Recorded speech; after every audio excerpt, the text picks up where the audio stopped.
मकर संक्रांत आणि पतंग उडवण्याचा जवळचा संबंध आहे। मकर संक्रांतीच्या दिवशी भगवान श्रीरामांनी पतंग उडवला आणि तो थेट इंद्रलोकापर्यंत पोहोचला अशी श्रद्धा आहे। तेव्हापासून मकर संक्रांतीला पतंग उडवण्याची प्रथा सुरू झाली। सध्या कोल्हापूरच्या बाजारपेठेत विविध प्रकारचे पतंग उपलब्ध झाले आहेत। पण पतंग उडवण्यासाठी वापरला जाणारा मांजा अन्य कोणाला धोकादायक ठरणार नाही ना याची काळजी घेणं गरजेचं आहे। एकीकडे चायनीज मांजावर बंदी आहे, पण अजूनही काही महाभाग अत्यंत धारदार किंवा नायलॉन मांजाचा वापर करतात। त्यातून अनेक पशुपक्षी जायबंदी होतात, तर थेट गळा चिरला जाऊन काही जणांचा जीवही गेलाय। तर दुसरीकडे काटलेला पतंग मिळवण्याच्या नादात अनेकांचे प्राण गेलेत। त्यामुळे पतंग उडवताना किमान काही काळजी घेणं गरजेचं आहे। मकर संक्रांत जवळ आली की अनेक दुकानात पतंग आणि मांजा दोराच्या भिंगरी दिसू लागतात। संक्रांतीला पतंग उडवण्याची भारतामध्ये परंपरा आहे।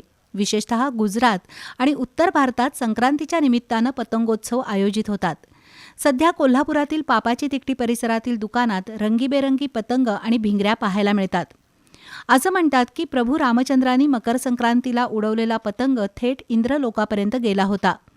रामचरित मानसच्या बालकांडात त्याबद्दल उल्लेख आहे, ज्यामध्ये संत तुलसीदास लिहितात, राम इक दिन चंग उडाई, इंद्रलोक में पहुंची जाई। त्यामुळे अजूनही अनेक जण धार्मिक परंपरा म्हणून मकर संक्रांतीला पतंग उडवतात। तर दुसरीकडे संक्रांतीचा दिवस थंडीचा असतो। अशा वेळी शरीराला नैसर्गिक उन्हातून व्हिटॅमिन डी मिळावं आणि रोगप्रतिकारक शक्ती वाढावी म्हणून पतंग उडवण्याची प्रथा आली असावी। कारण काहीही असलं तरी मकर संक्रांत आणि पतंग हे नातं आता घट्ट बनलंय। पण पतंग उडवताना काही गोष्टींची काळजी घेणं अत्यावश्यक आहे। शक्यतो पतंग खुल्या मैदानावरच उडवावेत। इमारतीच्या टेरेसवरून किंवा रस्त्यावरून पतंग उडवणं धोकादायक ठरू शकतं। पतंगासाठी वापरला जाणारा मांजा हा आता चिंतेचा विषय बनलाय। अत्यंत धारदार असा मांजा जीवघेणा ठरू शकतो। शासनानं चायनीज मांजावर त्यासाठीच बंदी घातली आहे। पण अजूनही काही जण चायनीज मांजा किंवा नायलॉन मांजाचा आग्रह धरतात।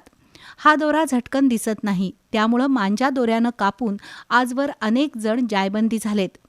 पशुपक्ष्यांना तर पतंगाचा मांजा म्हणजे काळच ठरतो। तर अनेक मुलं धारदार मांजामुळे जखमी झाली आहेत। शिवाय काटलेला पतंग पकडण्यासाठी सैरावैरा धावणं, विद्युत तारेत अडकलेला पतंग काढताना अपघात होणं, टेरेस किंवा छतावरून खाली पडणं, इलेक्ट्रिक शॉक लागणं अशा अनेक दुर्घटना आजवर झाल्या आहेत। त्यामुळे पतंग उडवताना किमान काही काळजी घेणं अत्यंत गरजेचं आहे। पालकांनी सुद्धा पतंग उडवणाऱ्या मुलांकडे लक्ष देऊन त्यांच्या हाती धारदार मांजा येणार नाही याची काळजी घेणं गरजेचं आहे, तरच संक्रांतीचा गोड आनंद टिकू शकतो।